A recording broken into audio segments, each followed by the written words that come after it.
Kada mes tikrai galėtumėm pasakyti, va čia galite eiti darželį, čia negalite eiti darželį. Norisi atrodo kažką duoti, kad nebekosėtum, kad save nusiraminti, kad nebegirdėtum. Jokių tyrimų, jokio gydymo, ta prasme, kas čia per gydytoją, vandenį liepia gerti.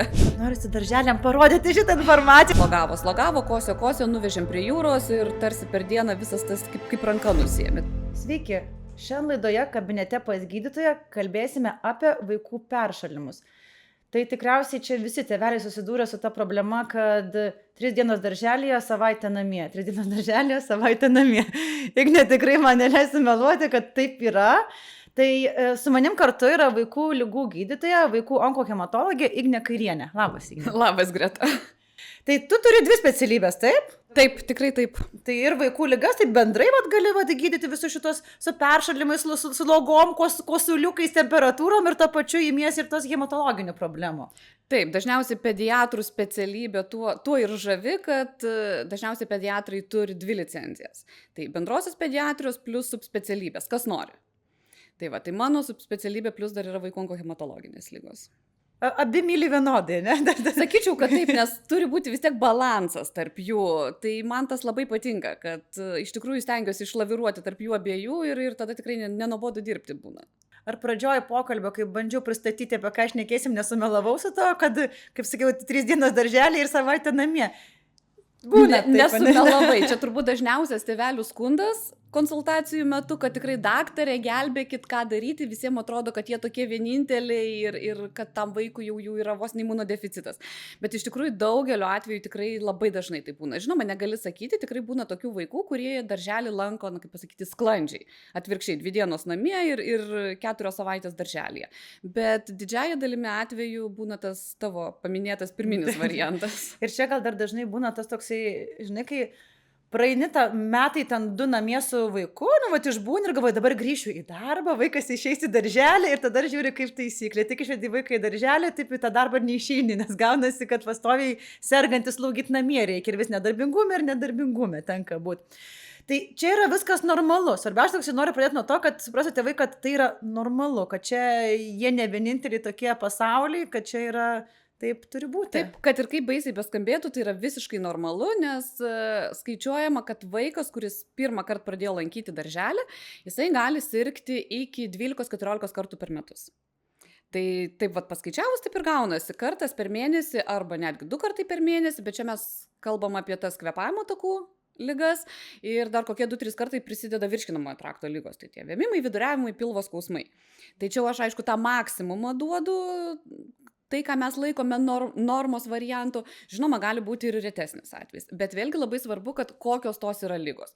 Jeigu jos visos yra virusinės kilmės, pasibaigia tik tai su simptominiu gydymu, tai reiškia skysčiai, nosies plovimai, neprireikia jokių antibiotikų, neprireikia hospitalizacijos, gydymo intraveniniais antibiotikais, tai yra normalu. Jeigu mes peržengiam šitą apibrėžimą ir jau kalbam apie tai, kad ten vaikas ištisai kiekvieną kartą gauna antibiotikus, tada mes tikrai galbūt galim pradėti galvoti, kad kažkas su jo imuninė sistema yra netvarkoje. Čia tėvai neklysta, sakydami išaugs. Kad tarkim, kad tai dažniau būna, ir būtent pradėjus lankyti kažkokią kolektyvą, kažkokią tai darželį, paskui su kiekvienais metais vis situacija gerėja, ligų mažėja ir galų gale pavyksta tai tą darželį ir ten ir galbūt 4 mėnesiai nuvesti be pertraukos. Taip, tikrai taip. Kodėl taip yra? Dėl to, kad vaikas tai yra ne suaugęs. Tuo pediatrija skiriasi nuo suaugusių ligų. Vaiko imuninė sistema bręsta nuo pat mažens iki, skaičiuojama, kad suaugusio imuninės sistemos lygį pasiekia maždaug 7-8 metų. Vadinasi, tada, kada išeina į 1 klasę. Tai visas darželinis periodas, jo imuninė sistema tiesiog yra nebrandina. Natūralu, vaikas pats auga, jo visos sistemos auga, lygiai taip pat ir su imuninė sistema. Turi jinai suprasti, kad galėtų normaliai reaguoti į svetimas medžiagas. Tai yra virusus, bakterijas. Ir su kiekvienais metais bręsta vis labiau.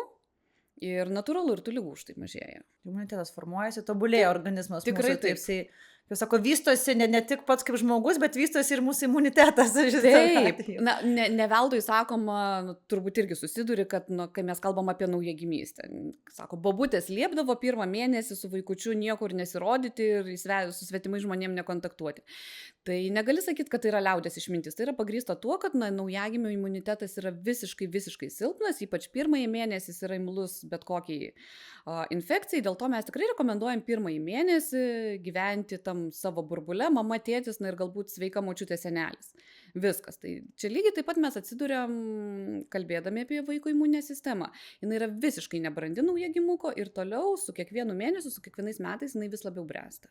Mes šiandien daugiau dėmesio skirsim labiau kvėpavimo takų infekciją, mažiau kalbėsim apie viduriavimus, vėmimus šitos epizodus. Manau, kad tai bus tema dar ateičiai, nespėsim tiek sutalpinti vieną dieną. Tai kalbėkime labiau apie tos viršutinius kvėpavimo takus. Tai kokios dažniausiai būna priežastys? Aš suprantu, jos būna ir virusinės, gali būti ir bakterinės, ne? Tai kokie dažniausiai pasitaikantis virusai būna? Bet statistiškai vis tiek vaikų ligos maždaug 70% vis tiek yra virusinės kilmės. Bakterinės ligos jos yra žymiai retesnės, skaičiuojama, kad apie 30% tik tai sudaro. Tai tas standartinis sloga, kosulys būna virusinės kilmės.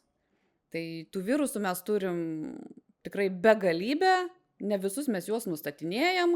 Aišku, tie sunkesni virusai, tai yra gripas, COVID-19 sukelta infekcija, bet ne visada net yra racijos nustatinėti tą virusą, dažnai mes jį nustatinėjom tiesiog tokiam, kaip sakau, sportiniam interesui, kad būtų ramu, kad žinotumėm, kuo vaikas serga, nes net jeigu ir suserga gripu, ne visada skiriami antivirusiniai vaistai. Vėlgi yra vertinamas ligos sunkumas, skiepytas, neskiepytas, kurią dieną ligos metu yra nustatoma diagnozė.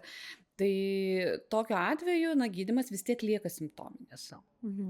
O jeigu tai yra bakterinės kilmės uždegimas, tai tikriausiai tarpusavį labai skiriasi simptomatiškai, kada yra tas virusas, kada yra bakterija. Ar tėvai gali patys atskirti pagal simptomus, kad galim pabūti namie, labai neskubėkim pas gydytoją, o čia jau galbūt yra kažkokia problema didėjanti? Taip, dažniausiai tėvai, gali tik įtarti, kad galbūt prisidėjo bakterinė infekcija dėl to, kad bakterinė infekcija bus sunkesnė. Vadinasi, mes pagrinde vertinam bendrą vaiko būklę, bet vertinam bendrą vaiko būklę ne tada, kada jisai karščiuoja, nes karščiavimo metu vis tiek spazmuoja kraujagyslės, yra kažkoks šaltkrėtis, visi mes jausimės nekaip. Mes bendrą vaiko būklę vertinam tada, kada numušam temperatūrą. Jeigu numušus temperatūrą, vaikas aktyvus, žvalus, linksmas, geria, valgo, šlapinasi, yra toks kaip visada, greičiausiai bus viskas gerai. Su bakterinė infekcija būna šiek tiek situacija sudėtingesnė, nes ir temperatūra būna sunkiau numušti, jinai tada greičiau pakyla, nes įprastai vaistai nuo temperatūros, vadinami antipiretikais, veikia nuo 6 iki 8 valandų. Tai jeigu kalbėsim apie bakterinės kilmės infekciją, dažniausiai vaistai tiek neišlaiko, kaip sakant. Pradeda temperatūra kilti šiek tiek dažniau, kas 4 valandas, kas 3 valandas. Nukritus temperatūrai vaikas vis tiek, jam kažkas yra ne taip. Kažkoks vangus, gulinėja, nenori gerti. Tai tėvai visada savo vaiką pažįsta geriausiai. Ir jie gali žinoti, koks šiaip vaikas yra, koks jo charakteris, kaip jisai namuose elgiasi įprastai. Ir jeigu jis elgiasi tėvų akimis ne taip, kaip tam vaikui yra būdinga, tada taip mes pradedam galvoti, kad galbūt visgi tai prisidėjo bakterinė infekcija. Žinoma, yra tam tikrų infekcijų bakterinių, kurios turi savo specifinius požymius. Pavyzdžiui, kas yra labai dažnai, tarkim, streptokokinė infekcija. Tai tonzilių, angina, kitaip vadinama tonzilitas, tai vėlgi bus labai skausmingas ryjimas, padidės abipus pažandės kaklo limfmazgiai, bus labai sunku ryti, aukštai karščiuos ir nebus jokių kitų simptomų. Tai reiškia, neturėtų būti slogos, neturėtų būti akių ašarojimo, neturėtų būti kosulio, nes, pavyzdžiui, sloga, akių ašarojimas dažniausiai sufleruoja, kad tai yra virusinės kilmės infekcija. Žodžiu, tai yra subtilybės tokios, bet tėveliam pagrindinė rekomendacija tiesiog vertinti paprastai bendrą vaiko būklę. Jeigu matai, kad vaikas gana aktyvus, valgo, žaidžia, dar galima pastebėti namie. Tikrai taip. Jeigu jau matai, kad nei valgo, nei žaidžia, nei sekasi numušti temperatūrą, tada jau geriau kreiptis į gydytoją tokiu atveju. Taip, apskritai šiaip, yra tokios paprastos rekomendacijos, na, vėlgi negali kiekvienam jų pritaikyti, bet bendrai visai populiacijai, kada reikia kreiptis į gydytoją. Tai iš esmės, kaip minėjau, pirmas dalykas, jeigu negalite numušti vaikui temperatūros, tai reiškia, sudavėte vieną vaistą, po 2 valandų temperatūra nenukrito, tada sudavėte antrą vaistą, tai reiškia, arba ibuprofeną, arba paracetamolį, vėl nenukrito temperatūra. Tai yra ženklas, kad važiuojam jau praktiškai ekstra tvarka pasirodyti gydytojui. Antras kriterijus yra, kaip minėjau, kad jeigu numuštė temperatūrą, bet jinai vėl labai greitai pakilo, tai yra greičiau negu per 4 valandas. Trečiasis kriterijus, ta mano minėta bendra būklė nukritus temperatūrai. Na ir ketvirtas kriterijus, jeigu, pavyzdžiui, temperatūros fone atsiranda neblykšantis tas vadinamas hemoraginis bėrimas. Tai tada tai yra tokie, na, baziniai 4 patarimai, kada tikrai jau reikia pasirodyti gydytojui. Jeigu ne, jeigu šitų kriterijų nei vieno netenkina, tai vėlgi yra tokia taisyklė, kad 3 dienas vaikas gali namuose karščiuoti, jeigu jaučiasi gerai, ir 4 parą, jeigu nėra jokios teigiamos dinamikos, tada jau vis tiek reikėtų pasirodyti gydytojui. Jeigu dar einant prie kitų tokių simptomų, norisi prabėgti taip kiekvieną iš jų, ne tik karščiavimą, bet tarkim ir apie slogą, ir apie kosulį pašnekėti. Tai tarkim, žinai, tas sloga būna darželėje, pasirodo sloga ir sako, pasiimkite vaiką. Taip. Tai tas toksai, atrodo, gerai jaučiasi. Tai noriu, kad va, irgi tu pasakytum savo nuomonę, kaip gydytoja, tarkim, tas sloga, ar kiekviena sloga yra tokia, kad reikia pasiimti vaiką iš ugdymo įstaigos ir jis kelia pavojų kitiem, ar ten, tarkim, kai sako, žalia sloga pasiimkite, gal ten skaidrinę pasiimkite. Yra kažkoks kriterijus, kad sakyti, neginkit mano vaiko namie, lai būna ten, kur yra. Su sloga turbūt yra pati sudėtingiausia situacija, na, reikia kažką patarti. Aišku, tai labai daug priklauso ir nuo ugdymo įstaigos. Bet, na, kaip minėjau, dažniausiai sloga būna virusinės kilmės. Bet nepamirškim to, kad sloga gali būti ir visai kitos kilmės. Pavyzdžiui, alerginė sloga. Tai tokiu atveju, jeigu žinot, kad vaikas yra alergiškas, tai jisai sloguoti gali praktiškai visą alergenų sezoną, jeigu mes kalbam apie sezoninius alergenus, arba apskritai visus metus, jeigu jis yra alergiškas, na, tam alergenui, su kuriuo mes kontaktuojam visus metus. Tai čia yra toksai vienas niuansas. Jeigu mes kalbam apie infekcinės kilmės, na, virusinės kilmės slogą, pavojingiausia, visgi jinai labiausiai užkrečiama būna pirmosiomis dienomis, nes, na, kaip žinia, kiekviena infekcija turi tam tikrą inkubacinį periodą, tai reiškia nuo kontakto per kiek laiko galima užkrėsti. Tai liūdniausia tai, kad dažniausiai užkrečia vaikas kitus dar porą dienų iki simptomų atsiradimo. Tai jau kai sloga atsiranda, taip, dar pirmosiomis 2-3 dienom irgi yra didžiausia rizika užkrėsti, vėliau ta tikimybė vis mažėja. Tai čia iš tikrųjų turbūt aš gal netgi pasakysiu atvirkščiai, negu yra įprasta taikyti kolektyvuose tą praktiką, kaip tu sakai, žalia sloga, tai atsimkit vaiką iš darželio. Tai iš tikrųjų sloga pereina tas stadijas. Pirmosiomis dienomis jinai būna skaidri kaip vandenukas, tai yra būtent tada, kada yra labiausiai užkrečiama. Tada jinai tirštėja, baltėja, tada gelsta ir tada jau gali pažaliuoti. Tai vadinasi, tai yra tam tikros stadijos ir tikrai nereiškia, kad ta žalia sloga jinai yra labiausiai užkrečiama. Tai yra tiesiog tam tikra stadija, kai į gleives patenka daugiausiai leukocitų. Leukocitai tai yra tos ląstelės, kurios padeda pašalinti sukėlėja iš kvėpavimo takų. Tai visada siūlau vertinti vis tiek bendrą vaiko būklę, jeigu jisai tikrai jaučiasi gerai, yra aktyvus, nekarščiuoja ir turi tik tai tą gelsvą žalią slogą, tai nemanau, kad jį tikrai yra labai daug racijos atsiminėti iš kolektyvo. Dėl to, kad tokia sloga jau turbūt mažiausia tikimybė, kad gali dar kažką papildomai užkrėsti. Pabaiga, jau ligos pabaiga. Čia jau pabaiga, taip, sakau, aktyviausia būna pirmosiom dienom, kai mes nežinom, nes dažniausiai prasideda ta skaidri sloga ir nežinia, kas dar bus. Ar užkarščiuos, ar neužkarščiuos, ar pradės kosėt, nepradės kosėt. Tai čia yra pavojingiausia, nes tada daugiausia mes produkuojam viruso dalelių į aplinką. Bet norisi darželiam parodyti šitą informaciją, nes tikriausiai, aš manau, didžioji dalis yra tėvų girdėję ir aš pati tikrai nekartą girdėjau, kad būtent apie to žalios slogos buvimą, kad pasiimti, nes žalia sloga ir kad parodyti, kad jau mano vaikas sveiksta, jau nebėra prasmės man jo laikyti namie.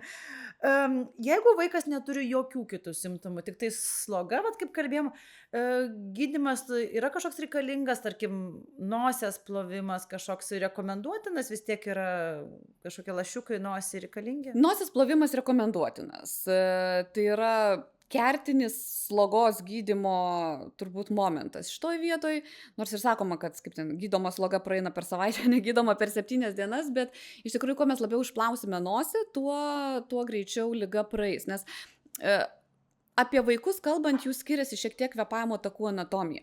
Tai reiškia, kad jie labiau linkia turėti ne tą išorinę slogą, kuri teka į išorę, o labiau linkia turėti vidinę slogą. Tai tą vadinamą užnosinę rinorėją, kai iš nosies teka va ten žemyn. Ir realiai vaikas giliai iš nosiaryklės išpūsti pats negali, jūs ištraukti irgi nieko neištrauksit, vienintelis būdas tai yra tiesiog gerai išplauti. Tai tikrai nosį plauti visada reikia ir rekomenduoju, nepaisant to, kaip baisiai tėveliam visas šitas procesas ir beatrodytų. Kaip nesenai turėjom filmavimą su vaikų lor gydytoja, tai šnekėjom tą temą, kad aš pati savo sūnui gana ilgai ploviau nosį, nes jis turėjo tokių tonsilių problemų, tai reikėdavo gaudyti po namus, kad kai mato, kad tą buteliuką pasiemu, bet mums tai labai tai padėjo, tai suprantu, kad tas tikrai labai yra svarbu, kai kuriem pavyksta susidraugauti kažkaip tais ir su ta procedūra ir galbūt nereikia gaudyti po namus. Matai, aš sakau, su vaikais visada mes dėl bet ko galim susitarti.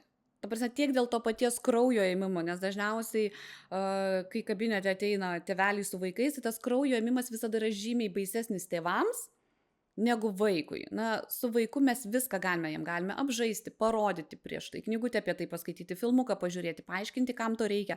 Ta prasme, mes negalim to daryti visiškai per prievartą, vaikas bijo, ne, mes su vaiku galim susitarti. Tiesiog vaikas turi suprasti, kam to reikia, kad čia ne gydytojas šiaip sau sugalvojo. Tai ir su tuo nosies plovimu tiesiog vaikui išaiškinti, kad tas reikalinga tam, kad tu pasveiktum, kad galėtum eiti, nežinau, į lauką, su draugais žaisti, į gimtadienį, ar grįžti į mokyklą ir į darželį. O kitos priemonės, tarkim, inhaliacijos, aš labai iš vaikystės prisimenu, kai man mama tokia triubą pastatydavo ir liepdavo ten inhaliuoti viso ko, tai rekomenduojame dar dalykai, ar prie slogos jie neveiksmingi prie kitų simptomų? Inhaliacijos šiaip irgi visai geras dalykas, žinoma, jis tikrai nebus analogas nosies plovimui, jeigu mes kalbam apie slogą, nes, kaip minėjau, jisai vėlgi iš ten giliai neišplaus, bet jisai simptomiškai, pavyzdžiui, savijautą tikrai gali palengvinti. Jisai sudrėkina kvėpavimo takus, suminkština tą gleivinką sekretą, jį lengviau tada išpūsti. Labai naudinga, kai yra, pavyzdžiui, kosulys, ypatingai sausas kosulys. Tai vėlgi yra drėkinami kvėpavimo takai ir, na, tai, kaip sakau, tai nėra panacėja, bet simptominė priemonė tikrai yra puikiai, nes mes dar su tavim prieš filmavimą irgi kalbėjom, kai mano vaikas slogavo, kosio, nuvežėm prie jūros ir tarsi per dieną visas tas kaip ranka nusiėmė. Tai kas vaikščiojimas yra prie jūros? Tai yra tos pačios inhaliacijos, nes klimatas yra drėgnas, prisotintas mineralinių medžiagų ir tas veikia. Tas tikrai veikia, bet, kaip sakau, tai tikrai nebus, kad, painhaliavau ir nuėmė ranką. Ne, čia ne ta liga. Labai tiktai, žinai, tau būtų gydytoja, kuris išrašo siuntimus prie jūros. Tai aš kad ne kažkur. Taip, aš nevaistam receptą. Taip, čia fantastiška tom gydytojom, kurios dirba pajūryje, tai man atrodo, čia yra tobulas variantas. Apsia, vaikai bijo inhaliuoti, bijo plauti nosį, tai gerai. 3 valandos prie jūros ryte, 3 vakare ir tai geriausiai prasme viskas. O lašiukai nosį, dažnai pilną vaistinį gali pridėti, rinktis, kiek nori. Norisi palengvinti vaiko tą slogytę, nuimti, kad geriau kvėpuotų. Kaip su tais lašiukais į nosį? Lašiukų reikia, jeigu yra sunku kvėpuoti, nes jeigu yra sloga, tai nereiškia, kad būtinai vaikas negalės prakvėpuoti. Gal mes ją išplaunam ir vaikas toliau laisvai kvėpuoja, bet žinoma, jeigu vaikas tada vis tiek išlieka užburkusi gleivinės, negali prakvėpuoti, tada kvėpuoja per burną, tai tų lašiukų tikrai reikia, bet vėlgi tai yra simptominė priemonė, kad vaikas geriau jaustųsi ir laisviau kvėpuotų, ir su tais lašiukais, kas yra, jais negalima piknaudžiauti. Mes juos turėtumėm vartoti kiek įmanoma trumpesnį laikotarpį ir kiek įmanoma rečiau. Kiek tas pavyksta. Bet žinoma, jie reikalingi, pavyzdžiui, prieš naktį, nes tada vaikai sunkiai miega, kai yra užburkusi nosis, tai prieš pietų miega. Tai taip, jie tikrai yra reikalingi ir puikiai pagalbinė priemonė yra. Dabar galvoju, tarkim, dar visokie dalykai kaip jūros vanduo. Jūros vanduo, taip vadinasi, tas plovimų jūros vandeniu, visokie kambarį, kiti mėgsta tas drėkinti orą su visokiais aroma, ten terapijos, aliejukais. Ar tai yra veiksminga? kas nors iš šitų priemonių, ką aš E, paklausiau? Kambario drėkinimas būtinai, dėl to, kad slogos paūmėja ir būna sunkesnės būtent šaltuoju metų laiku, kai yra šildymo sezonas. Aišku, priklausomai nuo to, kur jūs gyvenate ir kokia jūsų kambario drėgmė būna, bet įprastai būna koks 20-30 tik tai, sveikai nosies gleiviniai rekomenduojama 50-60. Nes kas yra, kai išsausėja nosies gleivinė, tai automatiškai epitelis yra žymiai labiau pažeidžiamas, virusai žymiai lengviau vėlgi per pažeistą barjerą tenai patenka. Tai jeigu mes norim sveikos nosies gleivinės, mes aplinką turime drėkinti. Tai tas tikrai taip. Jūros vandens purškalai kartais tai yra alternatyva tam nosies plovimui su tai specialiom plovimo sistemom, kai vaikas tikrai arba tėvai paniškai bijo. Tai tie tikrai jūros vandens buteliukai gali pagelbėti šitoje situacijoje. Aišku, jie vis tiek nebus tiek efektyvūs, kiek ta plovimo sistema. Jie plus taip pat gali sudrėkinti nosies gleivinę, tai irgi tas yra visai geras dalykas. O su eteriniais aliejais, tai čia irgi kalbam labai daug, vaikam jokių eterinių aliejų. Na, kaip negaliu sakyti, griežtai negalima. Tiesiog pasakysiu, nerekomenduojama. Dėl to, kad eteriniai aliejai yra biologiškai aktyvios medžiagos ir mes nežinom, kaip jos veikia vaikų organizme. Pavyzdžiui, tas įprastas, tarkim, eukaliptas, kuris yra paplitęs, tarsi lengvinantis kvėpavimo simptomatiką, tai vaikams jo iki 10 metų iš vis yra negalima, dėl to, kad jisai gali pats slopinti kvėpavimo centrą. Tai jeigu jau labai norit tuos naudoti eterinius aliejus, tai labai svarbu tikrai tartis su gydytoju ir specialistu, nes tam tikri eteriniai aliejai yra galimi tik tai nuo tam tikro amžiaus vaikučiams, patiems mažiausiams yra vos keli eteriniai aliejai, kuriuos mes galime saugiai naudoti. Ir dar vienas labai svarbus niuansas, kad tai yra taisyklė, kurią turim žinoti, kad kiek įmanoma mažiau. Jeigu mes aplinkoje jau jaučiam tą eterinio aliejaus kvapą, vadinasi, jau yra per daug. Ta prasme, jo turi būti tiek, kad mes jo nejaustumėm. Tai iš savo patirties, tai aš turbūt sakyčiau, geriau nenaudoti negu naudoti, dėl to, kad mokslinių klinikinių tyrimų apie tai nėra, apie jų potencialią naudą. Ir aš visada tėveliams sakau, jeigu būtų mokslas įrodęs, kad jie veikia, tai mes ligoninėse gydytumėm tiesiog eteriniais aliejais. Tai būtų labai paprasta. O dar būna tokie, kartais klijuoja visokius lipdukus ant drabužėlių miegų. Tai čia irgi su tais eukaliptais. Taip, jie irgi yra su eteriniais aliejais. Vyresniam amžiui nebent tik, ne? Taip, ir tai yra dar blogesnis variantas, todėl kad vaikam per odą rezorpcija yra labai labai gera. Ir vaikam ant odos iš vis griežtai nieko negalima, dėl to, kad mes nežinom, kiek į organizmą pateks. Ir mes potencialiai galim netgi to eterinio aliejaus gauti toksiškumą negu naudą, nes nepamiršk, jie vis tiek metabolizuojami, kas per kepenis, kas per inkstus. Ir tikrai, kas veikia centrinę nervų sistemą, kas veikia kvėpavimo centrą, tai žodžiu, labiau galim prisižaisti, negu naudos turėti šitoj vietoj. O kada jau tėvam pasakyti, kad kiek tas sloga savaitę laiko, tarkim, nepraėjo, jau eikit pas gydytoją? Yra kažkoks normuotas limitas laiko, kad sakyti, jeigu nepraeis sloga iki tiek laiko, viskas važiuojat pas gydytoją? Šiaip yra, tik tai galbūt negalima sakyti nepraeis sloga, mes turbūt turėtumėm sakyti visiškai negerės. Tai yra 70 dienų. Per 70 dienų vis tiek turėtų... 7,10. Taip, dažnai skamba kaip 70. Būna ir taip, bet ne, čia 7,10. Tai iš tikrųjų per tą savaitę 10 dienų turėtų kažkas gerėti. Tai reiškia sloga retėti, mažėti nosies užburkimas, lengvėti kvėpavimas. Kad jinai praeis per savaitę, tai tikrai taip nebus. Ta prasme, slogai praeiti vis tiek reikia daugiau laiko. Bet per tą laikotarpį turėtų pradėti būklė gerėti. Tai va, tai tas yra toksai, jeigu visiškai negerėja ir ta sloga, kai buvo pradžioj, taip ir liko, arba dar neduok dievė blogėja, pavyzdžiui, atsiranda antra kokia karščiavimo banga, arba atsiranda bloga savijauta, skausmas galvos, kaktos, ausų, tai tada jau tikrai būtinai reikia pasirodyti. Tai rodo, kad komplikuojasi rimtesnė infekcija. Taip, nes vaikam, kaip su tavim kalbėjom, dažniausios yra virusinės infekcijos, bet negalima taip lietuviškai sakyti, ant virusinės infekcijos kartais prisideda bakterinė infekcija. Tai kad prisidėjo bakterinė infekcija, mums rodo antra ligos banga. Kaip aš sakau, karščiavo, nurimo, pabuvo kelias dienas ramiai ir tarsi vėl viskas nuo pradžių ir dažniausiai ta antra banga būna tokia sunkesnė. Tai jau tai yra ženklas, kad greičiausiai yra bakterinės infekcijos prisidėjimas ir tada jau reikia, kad gydytojas įvertintų. Ir perinant link kosulio, nes mes tiek daug tai slogiai skiriam, norisi prie kitų simptomų spėti pribėgti.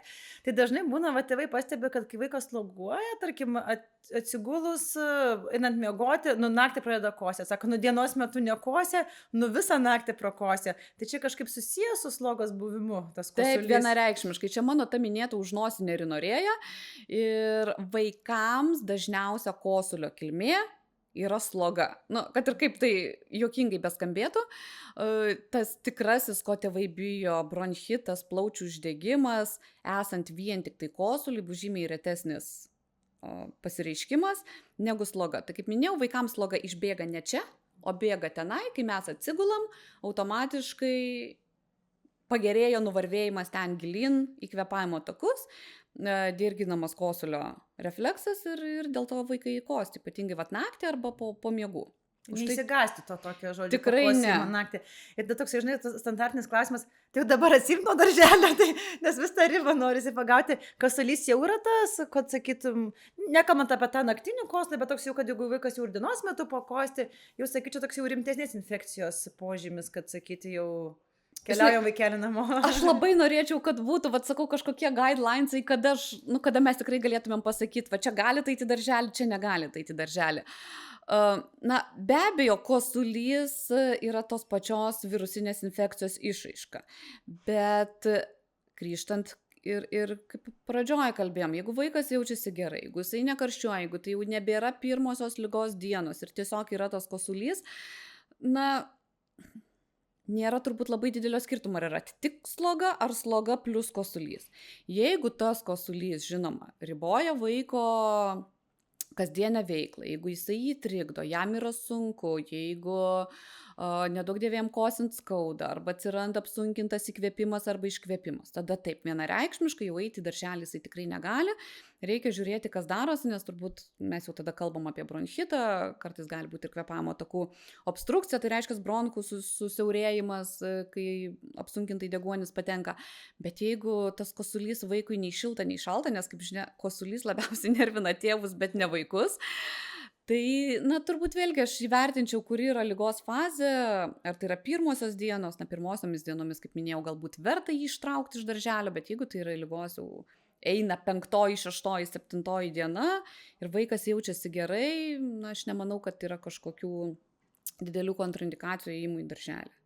Aš manau, kad daugelis tėvų žino sausas ir drėgnas kosulys. Jau tos mes nuo vaikystės atsinešėm ir žinom, kad tai būdavo. Tai kom tie kosuliai skiriasi ir tikriausiai jų gydymas, tas simptominis gydymas irgi skiriasi iš prieš tų kosulių. Taip, sausas tai bus tas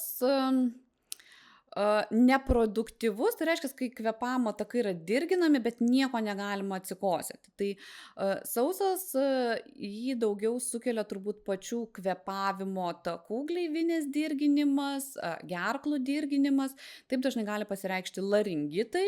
Tai būtų gerklų gleivinės uždegimai ir čia jau gydymas, kaip mes kalbėjom, būtent kvėpavimo takų drėkinimas. Tai reiškia, kad jie nesausėtų, kad juos mažiau dirgintų, tai pavyzdžiui, inhaliacijos tais pačiais vandens garais. Jeigu mes kalbam apie laringitą, labai dažnai pirma pagalba būna tiesiog išėjimas į lauką. Ir dažnai tėveliam tą patariam, kad jeigu atsiras jau laringito priepuolis, nes, kaip žinia, jie dažniausiai atsiranda paryčiais visą laiką, kokią 3, 4 ryto, ir priėmimo skyrius iš tikrųjų visą laiką netgi pagal laiką žino, 3-4, dabar mes laukiam kokių 5 laringito atvažiuojančių. Taip yra. Ir irgi tokia yra klinikinė situacija, kad tėvai jau sugriebė tą vaiką važiuoti į priėmimo skyrių, kol nueina iki mašinos per lauką, sako, praėjo. Tai iš tikrųjų taip yra, laukas pagelbsti nuimti tą spazmą, šiek tiek, jeigu yra drėgna, padrėkina gleivinę, tai pirma pagalba yra ne tik drėkinti, bet, pavyzdžiui, vaikui išeiti pasivaikščioti arba išeiti į balkoną. Tai čia mes apie tokį sausą kosulį kalbam. O drėgno, tai kaip ir su tavimi minėjau, dažniausiai tai yra nutekantis reikalas, nutekančios gleivės, dažniausiai jos nuteka iš nosiaryklės. Tai čia tada pirma pagalba yra nosies plovimas. Vėlgi, sakau, labai juokingai skamba, kai tėveliam dėl vaiko kosulio liepi plauti nosį. Bet taip yra. Kosulys dažniausiai būna tas drėgnas ypatingai dėl nutekančios slogos. Ar dažnai pasitaiko atveju, kai reikia vaistų kosulio slopinimui pas vaikų tarpe? Turbūt, na, drįsčiau teigti 99,5% mes jų niekada neskiriam. Vaikui kosulio išvis slopinti, na, nerekomenduojama, jau yra labai labai retos situacijos, bet jau tada tokios būklės vaikai dažniausiai būna stacionare gydomi, kada yra pasitelkiamas kosulio slopinimas. Iš esmės, kosulys tai yra natūralus apsauginis refleksas ir kuo mes labiau leisim vaikui kosėti, tuo jis greičiau pašalins, na, nesvetimkūnį, sakykime, sukėlėją iš savo kvėpavimo takų. Tai čia vėlgi yra didžiulis skirtumas nuo suaugusių, jeigu jau yra tiek stiprus kosulys, kad jam, na, norisi tarsi kažkokio medikamentinio kosulio slopinimo, tai irgi yra indikacija, kad reikia visgi pas gydytoją keliauti ir pasižiūrėti, kodėl taip yra, nes vaikam tokie dalykai dažniausiai yra neskiriami. Aš kartais pagalvoju, kad mums bekalbant, kad čia ne tik tėvam, čia seneliam reikia šitą įrašą paklausyti, nes, žinai, tėvus gąsdina labai, bet senelius dar labiau tie simptomai. Taip. Ir aš pati iš praktikoje žinau, kai mano vaikai ten kas nors serga ir būna, ir tėvai ir klausia, tai tu jam nieko nuo to kosulio neduodi. Tai kodėl dabar, tai pas daktarą nevedėjai, tai karščiavimo, tai vėl karščiuoja. Tai tas toksai, turbūt gal atėjo ir iš mūsų vaikystės, ar galbūt, kad senelius labai gąsdina, kada nukėlis kosti, o tėvai ignoruoja kosulį ir jam jokių vaistukų palengvinti kosulį neduoda. Tai taip norisi atrodo kažką duoti, kad nebekosėtum, kad save nusiraminti, kad nebegirdėtum. Taip, tai aš sakau, tas kosulys jis labiausiai nervina aplinkinius. Na, vat, labai gerai pastebėjai, senelius, močiutes, na ir aišku tėvus, kai kurie labai ramiai reaguoja, o dažniausiai pačiam vaikui nuo to būna visiškai, na, nei šilta, nei šalta. Jis gyvena su to kosuliu ir vargo nemato. Tai... Ar yra kažkoks kosulys, toks išskirtinis, kad sakytum su šituo kosuliu priėmimą? Taip, kosulių tokių tikrai būna ir vaikam...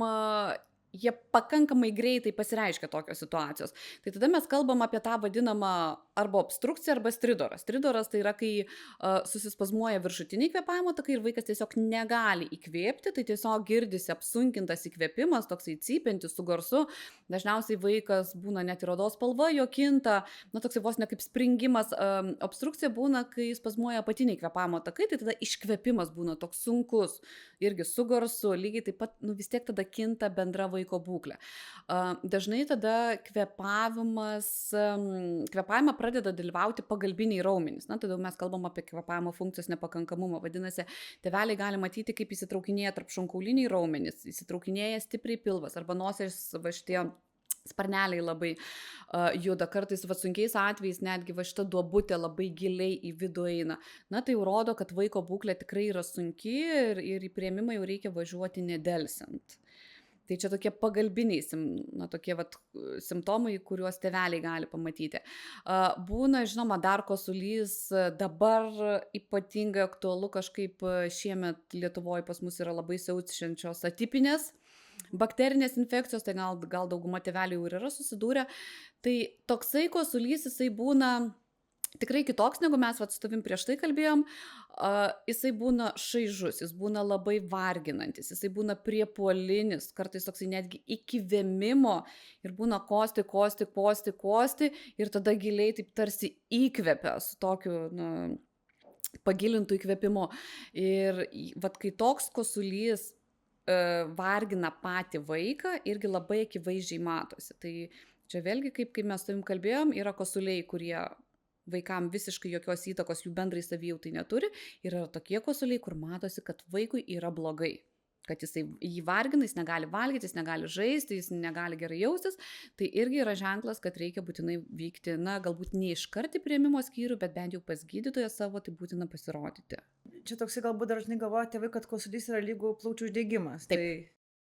Čia irgi taip, iškart irgi pasakysiu taisyklę, man labai patiko, na, rezidentūros metais vis tiek, kai mokėsi ir vaikų ligas, prieš tai mokėsi studijų metais apie suaugusių, tai tikrai būdavo taip, kad mokėsi apie suaugusius, kosulys, jeigu suaugęs kosti ir dar blogai jaučiasi, tai viskas, okei, žiūrim, kur čia tas plaučių uždegimas. Vaikam plaučių uždegimo pirmieji simptomai tai bus mano minėtas kvėpavimo nepakankamumas. Vadinasi, jis kvėpuos žymiai dažniau, jis kvėpuos žymiai sunkiau, bus temperatūra, bus prasta bendra savijauta. Kosulio prie vaikų plaučių uždegimo kartais gali net nebūti. Tai vadinasi, tai yra visiškai skirtinga situacija nuo suaugusio. Jeigu mes turim tik kosulį su gera savijauta, mes tikrai mažiausiai pradžiai galvojam apie plaučių uždegimą. Bet jeigu mes turim tą vadinamą kvėpavimo funkcijos sutrikimo požymius, kvėpavimo nepakankamumą ir bendrą prastą vaiko būklę, tada taip. Net ir be kosulio galim galvoti apie plaučių uždegimą. O karščiavimas tikriausiai irgi toksai, dažnai norisi jį nuimti vien dėl to, kad vaiko gaila, bet yra kažkokia ta riba, tie skaičiukai, kad sakyti, temperatūrą muškite, kai pasieks, tarkim, tokią ribą, tai koks tas skaičius? Anksčiau buvo labai gaji rekomendacija, kad 38,5 mušam temperatūrą. Tai iš tikrųjų tokios rekomendacijos jau nebėra, nes tu labai gerai pasakei, temperatūra vėlgi trukdo tėvams, kaip čia atrodo, kaip čia dabar nemuši vaikui temperatūros. Bet temperatūra, kaip ir kosulys, yra visiškas apsauginis organizmo mechanizmas. Aukštoj temperatūroj viruso bakterijos tiesiog greičiau žūva. Vadinasi, negali taip sakyti, nes labai, irgi tėveliam bus neramu, bet kuo labiau mes numušinėjom temperatūrą, tuo mes sudarom palankesnės sąlygas toliau infekcijai organizme tūnoti. Dėl to, kad tas virusas iš vidaus nėra žudomas aukštos temperatūros pagalba. Tai dabar toks bazinis supratimas, temperatūrą mes mušam 2 atvejais. Arba jinai priartėja prie 40, tai yra 39 su viršum, arba vaikas blogai jaučiasi, nes kiekvienas vaikas, kiekvienu atveju temperatūrą toleruoja skirtingai. Jeigu bus eilinė banali sloga, virusinė infekcija, vaikas su 39,5 gali būti žvalus, aktyvus, šokti, dainuoti. Tai tokiu atveju tikrai nereikia mušti temperatūros. Bet būna atveju tų pačių, kad ir virusinių infekcijų, bet ypač bakterinių infekcijų, kai net ir temperatūra 37,5 arba 38 jau vaiką vargina. Jiems skauda galvą, jis yra vangus, jis negeria. Tada tokiu atveju vis tiek reikia mušti, nes mūsų prioritetas vis tiek yra vaiko gera savijauta. O dar kažkas šalia vaistų, tarkim, nuo temperatūros, skysčių daug gerti, ten dar būna, kad mėgsta dažnai vaiką prirengti, bet gal nurengti kaip tik, tarkim, leisti atvėsti. Yra tos priemonės ar šalia rekomenduojamos? Skysčiai vienareikšmiškai, nes kuo mes geriau atgirdam vaiką, tuo greičiau krenta kūno temperatūra. Mechanizmas yra toks, kad mes praplaunam, buitiškai tariant, visas organizme susikaupusias uždegiminės medžiagas, kurios iš vidaus kelia mūsų kūno temperatūrą. Vadinasi, kuo labiau vaikas dehidratuotas, kuo mažiau skysčių gavęs, tuo jam aukščiau kils temperatūra. Ir kartais priėmimo skyriui pavyksta stebuklingai numušti vaiko temperatūrą, tiesiog pastačius lašelinę skysčių infuziją. Tiesiog jeigu būna vaikas dehidratuotas, jį gerai atlašini ir temperatūra netgi nukrenta be jokių kitų pagalbinių priemonių. Tai skysčiai čia yra kaip tėvė mūsų prie visų vaiko ligų, ir aišku, būnant sveikam irgi. O kažkoks temperatūros irgi tas labai aukšta kažkokia irgi temperatūra, kad į priėmimą vaiką vežti, kad tarkim, yra kažkokia? Vaikam, nežinau, jinai turbūt jau turėtų artėti praktiškai prie 42, turbūt, kad vertinant vien pačią temperatūrą. Nes, kaip minėjau, vaikas 40 gali duoti su eilinė virusinė infekcija. Čia nėra taip kaip suaugusiems. Nes tas pats rinovirusas, tai eilinis, slogos sukėlėjas, jisai taip, kai kurie vaikai, vėlgi, ne pati liga, bet kiekvienas organizmas reaguoja skirtingai. Tai vienas karščiuos 40, kitas karščiuos 37,5. Tai vien žiūrinti skaičiukus, taip, turbūt virš 40 galbūt reikėtų pasvarstyti, ypatingai, jeigu nepavyksta tos temperatūros numušti. Jeigu nenumušti, tarkim, kad ir žemesnė, bet 38, 39, bet nekrenta nuo vaistų, duodu vaistų nekrenta. Taip, tai čia kai kalbėjom apie tuos pirmuosius tuos red flagus, jeigu muši ir jinai niekaip nenusimuša, tada taip. Tai čia sakau, mes turbūt labiau žiūrim į pačią... red flagus dar kartą užtikrinimui, kur sakytos... Tuos, kada jau važiuoti, taip, tos 4. Taip, tai pirmas, mum duodam vaistų nuo temperatūros ir nepavyksta numušti, tai čia, sakau, išbandom bent jau 2 preparatus. Antras, numušam, bet vėl labai greitai pakyla, tai yra greičiau negu per 4 valandas. Trečias, numušus temperatūrą, prasta bendra vaiko būklė, tai ką mes su tavim kalbėjom, vangus, negeria, nesišlapina, keičiasi kūno spalva, dūsta, sunkiai kvėpuoja, skausmas išlieka, tai čia jau toks, prigalvo dar čia jų daug galima. Ir 4, aukštos temperatūros fone atsiranda tas neblykšantis hemoraginis bėrimas. Tai yra tikrai tie red flagai, kada į priėmimą. Tada į priėmimą. Ne pas šeimos gydytojo, o tiesiai į priėmimą. Dabar einam prie tokios labai praktinės dalies, nu labai, turbūt man viena įdomiausia dalių į pabaigą, tai nu, ne visai į pabaigą, dar mes tikrai turime apie ką pašnekėti. Dabar atvažiuoja vaikai pas tave kaip su tėvai, su vaikais, pas tave kaip pas gydytoją ir sako, nu kodėl tyrimų nedarot? Yra tas muštynės tarp gydytojo ir tėvų, kad tėvai reikalauja tyrimų, gydytojas sako, kad nereikia tyrimų. Taip, yra turbūt, sakyčiau, dvi grupės pacientų. Vieni iš karto ateina ir pasako, bet mes tai kraujo tai jau neduosim. Tai čia yra vienas toksai tipas žmonių, o kita grupė žmonių yra, jokių tyrimų, jokio gydymo, ta prasme, nu kas čia per gydytoją, vandenį liepia gerti. Tai, sakau, yra du kraštutinumai. Tai vaikų atveju tikrai tyrimai ne visada jie yra reikalingi. Jeigu tu tikrai akivaizdžiai matai, kad tai yra banali sloga, kuri nuteka žemyn ir dėl to vaikas kosti, jeigu tu plaučiuose nieko negirdi, jeigu yra ten kokios nors varvančios dar traiškanojančios akys, jeigu vaiko būklė gera, tai tas kraujas iš tikrųjų nieko mes ten jame ir nesitikim ir nieko jis tenai mums neparodys. O kaip minėjau, nustatinėti virusą galime nustatinėti iš nosies, pavyzdžiui, tais greitaisiais testais arba ten pasėlius imti, PGR-us daryti. Vėlgi, kišti tam, kad kišti ten tą pagaliuką į nosį. Tai čia turbūt kartais gydytojai, kaip sakiau, daugiau dar sportinio interesų įdomu, o vat kas dabar čia siaučia šią savaitę pas mane priėmime. Bet nuo to gydymo taktika nesikeičia. Tyrimus mes darom tokiu atveju, jeigu jie pakeistų mūsų kažkokį klinikinį mąstymą ir nuo to aš galvočiau, ar aš keisiu kažkaip to vaiko gydymą. Tai tyrimus dažniausiai atliekam, jeigu gydytojas turi įtarimą, kad galbūt tai galėtų būti bakterinė infekcija, nes bakterijos yra gydomos antibiotikais. Bet jeigu aš esu 99% tikra, kad tai yra virusas, tai geriau aš šiandien pasižiūrėsiu vaiką, paleisiu jį 2-3 dienom namo ir jeigu būklė negerės, aš jį pasižiūrėsiu į 3-4 parą. Ir va tada, jeigu matysiu reikalą, tada pakartosiu, padarysiu pirmą kartą tos kraujo tyrimus. Čia kažkaip norisi užfiksuoti, pasakyti jam, kad gydytojas netingi, bet gydytojas mano, kad nereikia. Tiesiog, kad taip, man, sakau, paskirt kraujo tyrimą, man tai tikrai yra nesunku, bet vėl tada, kenčia vaikas, nes vaikui vis tiek tai yra invazinė procedūra, tai yra dūris, tai yra skausmas, tai yra baimė. Tai kai kurie vaikai noriai tuos kraujus duoda, tai viskas valio, tada galim pasidaryti mes tą kraujo tyrimą. Bet, iš tikrųjų visą laiką kartais ir perteklinis tyrinėjimas, jisai, naudos neduoda. Turbūt tas pats ir su antibiotikais. Irgi dažnai norisi, kai tėvai mažinti kosulį, antibiotikų, kad tikisi, kad infekcija pagydys, bet čia kaip ir tada, ką tik sakai, kad antibiotikai tai yra bakterinė infekcija gydyti, kad suprasti, jog jeigu virusas, tai antibiotikai nepadės ir jo labiau namie turint radus spintelį užsilikusių, geriau vaikui neduoti. Taip, ir čia vėl yra tavo labai gera paminėta tipinė situacija, vaikas serga, antrą dieną temperatūra aukšta 309, kažkas neapsikinti iš močiutės spintos ištraukė, davė kažkokį antibiotiką. Tai labai labai svarbu suprasti tai, ką kalbėjome, esmę lygų, kad gali būti virusinės kilmės infekcijos ir gali būti bakterinės kilmės infekcijos. Virusinės infekcijos dažniausiai jokio specifinio gydymo neturi, išskyrus galbūt gripą, kuris turi savo priešvirusinį vaistą, ir antibiotikai virusų niekaip neveikia. Tai dabar net ir visose konferencijose yra labai pabrėžiama, kad jeigu vaikui sergančiam virusu be reikalo užduosit antibiotikų, tai jūs būklę netgi pabloginsit. Kodėl? Dėl to, kad antibiotikai nušluoja visą žarnyno mikrobiotą. O mikrobiota, jinai yra esminis pagrindas, kuris reguliuoja mūsų imuninės sistemos veiklą. Vadinasi, mes dar labiau sutrikdom imuninę sistemą, jinai negali adekvačiai reaguoti į virusinės ligos sukėlėją ir tas virusas toliau savo organizme daro savo blogą darbą. Vadinasi, mūsų tikslas yra kiek įmanoma labiau išlaikyti sveiką, natūralų vaiko imuninį atsaką ir tuo labiau tą žarnyno mikroflorą. O ką mes su antibiotikais galim tik tai pakenkti.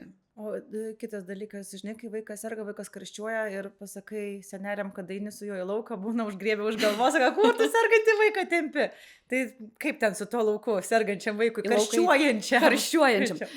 Numušam temperatūrą ir į lauką einam. Tai Jeigu turi jėgų ir noro vaikas taip, eiti, tai vienareikšmiškai, kaip kalbėjau, lauke ir kvėpavimo takam yra lengviau, jie yra labiau drėkinami, nusiima spazmas, nusiima paburkimas ir jeigu tik vaikas, vat, kaip jau nukritus temperatūrai, ir aktyvus, žvalus, nori tą lauką eiti, tai tikrai einam. Niuansas vėlgi yra tas, kad tiesiog neinam į kontaktą su kitais žmonėm ir laukas tai nereiškia pramogos akropolyje. Tai yra Taip. visiškai du skirtingi dalykai. miškas, laukas, jūra. Tai Miškas, laukas, jūra, ežeras, kas tik tai bebūtų, bet be kontakto su kitais žmonėm. Kitas dalykas, vaiko aprengimas, šiltai užklojimas su 3 antklodėm, nes vaikas serga, norisi apkamšyti, kad pagulėtų. Čia blogiau, geriau, ar, sako, leiskit, ar leis jam išprakaituoti ir gulėti ten tiesiog va taip laisvai, ar apkamšinėti jį kas 10 minučių.